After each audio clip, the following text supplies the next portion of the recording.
उज्ज्वल सौ उज्ज्वल कुलकर्णी आणि हा आहे माझा मोनोलॉग।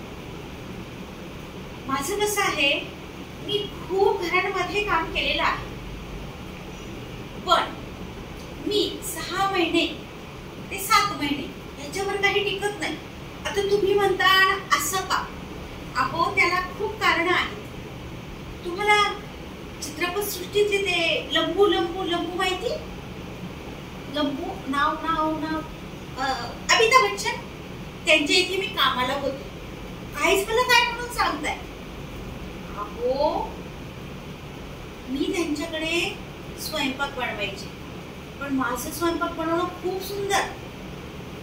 सकाळी माझ्या हातचं, दुपारी माझ्या हातचं, सायंकाळी माझ्या हातचं, संध्याकाळी माझ्याच हातचं, हे 4 टाइम माझ्या हातचं खाऊन खाऊन त्यांचं काय झालंय माहिती तुम्हाला?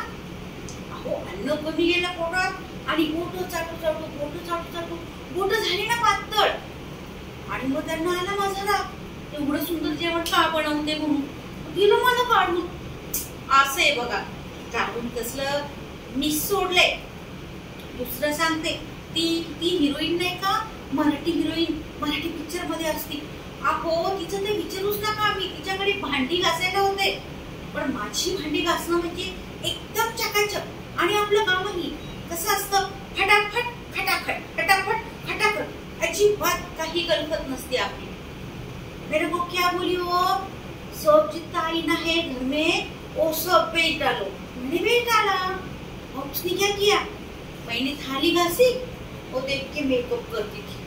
मैंने डिश घासी, त्याच्यामध्ये बघून लिपस्टिक लावती होती, आणि सगळे तिने घरातली आईने दिले ना विकून, आरशे आरशे असा, कारण माझ्याच भांड्यामध्ये पाहिजे ती, मी घासलेल्या भांड्यात एवढे चकाय चमचम चमचम करायचे।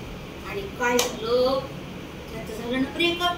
अहो तो जो आरसा होता एक, त्याच्यात तिच्या हजबंड तो नवऱ्याने दिला होता गिफ्ट दिलता गिफ्ट।